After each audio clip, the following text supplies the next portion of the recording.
Good morning. It's Wednesday morning, and we're reading from Colossians 3 5 through 11.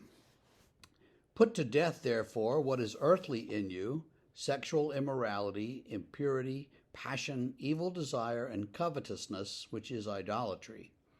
On account of these, the wrath of God is coming. In these you too once walked when you were living in them, but now you must put them all away: anger, wrath, malice, slander, and obscene talk from your mouth. Do not lie to one another, seeing that you have put off the old self with its practices, and have put on the new self, which is being renewed in knowledge after the image of its Creator. Here there is not Greek and Jew, circumcised or uncircumcised, barbarian, Scythian, slave, free, but Christ is all in all. Okay, here Paul gets down on the pagan practices that he sees around him. And they're not terribly different from what we might see around us if we go out in public and mingle with people that don't care about the church. Same sort of thing.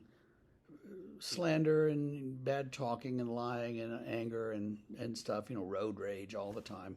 The interesting thing to me is what he says toward the end.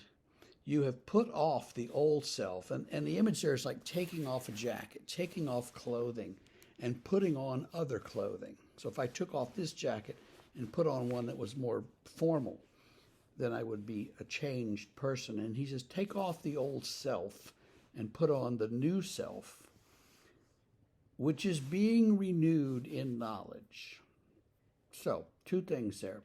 Being renewed, it's not just instant. It takes time, it takes effort, it takes us learning about things and getting this knowledge. So we're being renewed.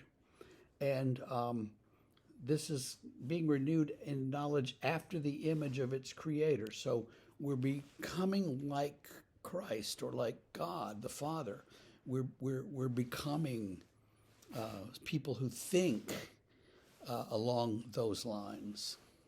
Now, I think the Greek for mind is a broader concept than what we think of as, I'm thinking with my mind. Well, they're thinking about something bigger than that, but closer maybe to what we think of as self. But it's interesting how many different times Paul says things like this. And so he's certainly thinking that one of the tasks for us in Christian growth is learning the mind of Jesus and the mind of God and thinking along those lines. And so, when we get angry about something, maybe we need to stop and say, why am I angry?